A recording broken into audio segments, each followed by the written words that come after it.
बिस्मिल्लाहिर्रहमानिर्रहीम। अस्सलामुअलैकुम वरहमतुल्लाहि वबरकातुहू। उम्मीद है आप सब खैर से होंगे। अल्लाह ताला आप सबको बहुत सी बरकतें आता फरमाए और अल्लाह ताला मेरी और आपकी तमाम की दिल की नेक जायज़ हाजात तमन्नाओं को पूरा फरमाए। आज की वीडियो का उन्वान इस हवाले से है कि ख्वाब के अंदर पैसा देखना, मालो दौलत देखना, इसकी क्या ताबीरात हैं, बुज़ुर्ग इसके बारे में क्या फरमाते हैं। अगर आपने मेरे चैनल को अभी तक सब्सक्राइब नहीं किया तो आपसे गुजारिश है कि हमारे चैनल को ज़रूर सब्सक्राइब करें और बेल आइकन के बटन को दबा के ऑल पे कर दें ताकि हर नई आने वाली वीडियो का नोटिफिकेशन आप तक बर वक्त पहुँच सके। अगर इंसान ख्वाब के अंदर ये देखता है कि उसके पास पैसा है तो इस बात की तरफ इशारा है कि ख्वाब देखने वाला किसी से झगड़ा करेगा, इसलिए अल्लाह के हुजूर उसको तौबा इस्तिग़फ़ार करते रहना चाहिए।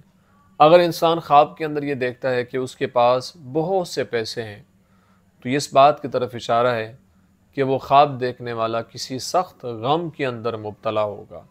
अगर इंसान ख्वाब के अंदर ये देखता है कि पैसे अपने घर से बाहर डाले हैं तो इस बात की तरफ इशारा है कि अल्लाह ताला ख्वाब देखने वाले को गम से निजात अता फरमाएगा। इसलिए अल्लाह के हुजूर उसको शुक्र अदा करते रहना चाहिए। उम्मीद है आपको वीडियो पसंद आई होगी। अपनी दुआ में याद रखिएगा। ज़िंदगी रही तो इंशाअल्लाह नेक्स्ट वीडियो में आपसे फिर मुलाकात होगी।